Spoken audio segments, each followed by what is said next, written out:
Upper Room, Philippines. This is the Lord's touch. To show His love to God's family and His people. Isang mapagpalang araw po sa inyong lahat, mga kapatid. You are family. Puri na Panginoon sa pagkakataon na muling makapag-share ng kanyang mga salita sa araw na ito. Ang text na babasahin ko po ay mula sa Efeso chapter 5 verse 15. Kaya't mag-ingat kayo kung paano kayo namumuhay. Mamuhay kayong tulad ng matatalino at di tulad ng mga magmang. Nais ko pong ibahagi sa inyo itong reminder ni Paul sa atin na maging maingat sa ating pamumuhay. Alam naman po natin ang mundo ay napakasama. Palala ng palala ang kasamaan, patindi ng pitindi ang puwersa ng kadiliman. Kaya huwag po tayo maging pabaya, huwag po tayo maging padalos-dalos, hindi nag-iisip, hindi nag-iingat. Kasi maaari po tayong malihis ng landas, malayo sa Panginoon, bumagsak sa kasalanan at mapahamak. So paano nga ba ang maging maingat sa ating pamumuhay? Sa verse na ito at sa mga following verses ay inilatag ni Paul kung paano nga ba. Una po ay sa verse 15. Yung sabi niya, mamuhay tulad ng matatalino. So lahat po dapat tayo, mga kapatid, ay namumuhay na tulad ng matatalino, hindi mga magmang. No, hindi ito tungkol sa pagkakaroon ng mataas na pinag-aralan, mataas na IQ, kundi ito'y pagiging wise. Lahat tayo ng mga Christians ay meron na tayong wisdom, karunungan na mula sa Panginoon. Kaya dahil meron na tayong wisdom mula sa Panginoon, i-apply natin. Mamuhay tayo bilang matatalino, maging wise tayo. Na isang halimbawa ng pagiging wise ay binanggit ni Paul dito sa verse 16. Yung sinabi niya, gamitin ng lubusan para sa mabuti ang bawat pagkakataon. So ibig sabihin, huwag natin sayangin ang bawat pagkakataon. Huwag natin sayangin ang panahon para sa mga makamundong bagay, para sa mga makamundong kaaliwan. Sa halip, gamitin natin ang bawat pagkakataon para sa paglilingkod sa Panginoon. Yun po ang pagiging wise. Now, pangalawa naman po dito sa verse 17, sinabi ni Paul, unawain kung ano ang kalooban ng Panginoon. Bilang mga Christians, dapat alam po natin ang kalooban ng Panginoon. Ang kalooban ng Panginoon ay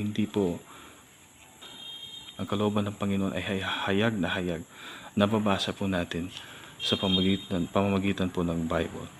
Kaya mga kapatid, kung nais natin maunawaan ang kalooban ng Panginoon, basahin po natin ang Bible. Pagbulay-bulayan po natin ang salita ng Diyos araw at gabi, upang mapuno tayo ng karunungan ng Diyos, mapuno tayo ng katotohanan ng Diyos, at alam natin ang kalooban ng Panginoon. Maiwasan natin ang kasamaan, maiwasan natin ang lahat ng kasinungalingan ng kaaway. So kung hindi natin alam ang kalooban ng Panginoon, mapapahamak po tayo, mga kapatid.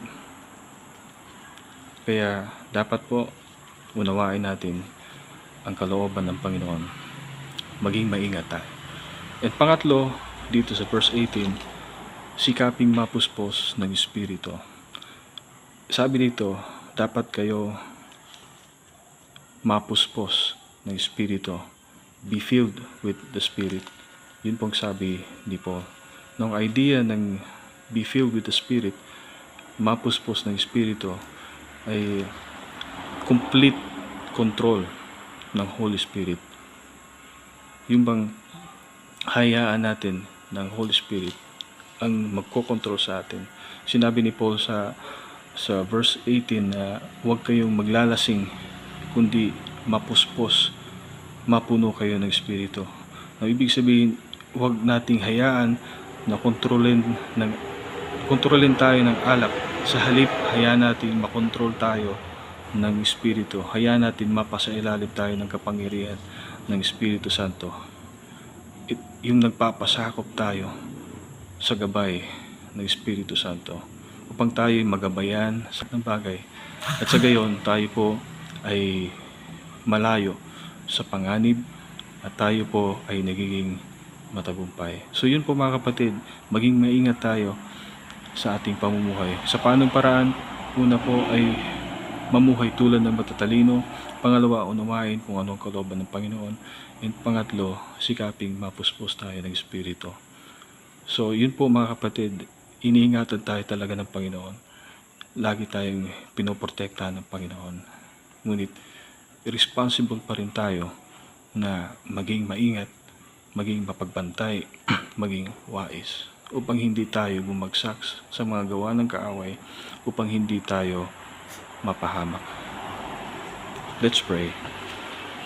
Panginoon, maraming salamat dahil tunay nga po na kami iniibig mo, pinapahalagan mo kami at iniingatan.